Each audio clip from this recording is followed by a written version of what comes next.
The voting was going on for months, spearheaded by the Women on 20s campaign. A nominee was announced last week.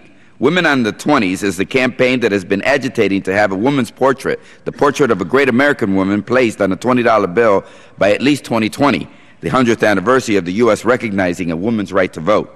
The Women on 20s campaign narrowed down their nominees for this honor to 4 women: Wilma Mankiller, a trailblazer and first woman chief of the Cherokees; Rosa Parks, credited with starting the Montgomery bus boycott by not relinquishing her seat and sparking the modern civil rights movement in 1955; Harriet Tubman, an abolitionist born a slave who became one of the most noted conductors on the Underground Railroad; and Eleanor Roosevelt, who redefined the role of First Lady while being a noted civil rights and human rights activist in her own right.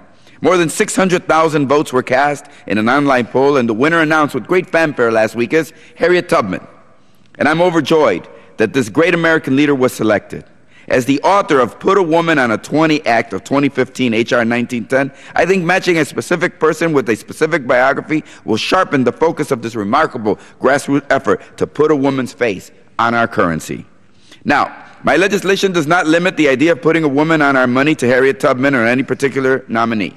It instructs the Secretary of Treasury to convene the citizens panel that will make recommendations and get it done.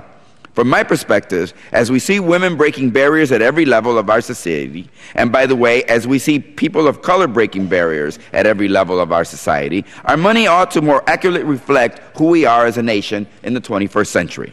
I'm not saying that Andrew Jackson or any of the men we honor on our money are not worthy. Many of our founding fathers made important contributions to this country, which we continue to enjoy today in the United States and throughout the world by the spread of democracy. It is also true that part of our history includes the practices and decisions we certainly are not proud of as a nation. Let's be straight.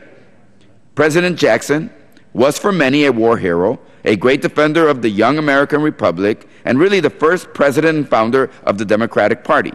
He oversaw our nation as it expanded west. But it is the expansion of this nation, the manifest destiny that pushed settlers west, that pushed the institution of slavery west, and that pushed the extermination and forced migration of native peoples west, that is precisely the nexus of Andrew Jackson and Harriet Tubman, and illustrates why putting a new face on our money makes so much sense. The forced removal of native peoples from their lands so that we could expand the practice of slavery at the heart of Andrew Jackson's legacy. The land grab and the trail of tears of the Cherokee people that is key to contextualizing President Jackson. It was when Harriet Tubman was about 6 years old that Jackson became president. She was born a slave in Maryland and eventually walked to freedom in Pennsylvania.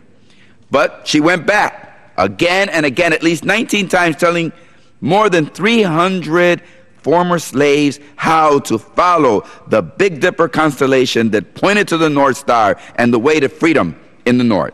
She was an agitator. She was a subversive. She used the tools of social change to improve America. She fought for the little guy against the strong guy, and she was willing to put herself at great risk to ensure the justice for others. And she was a woman, and she was black. In other words, she is an ideal American. The other women honored as nominees by the Women on 20s campaign were also great Americans.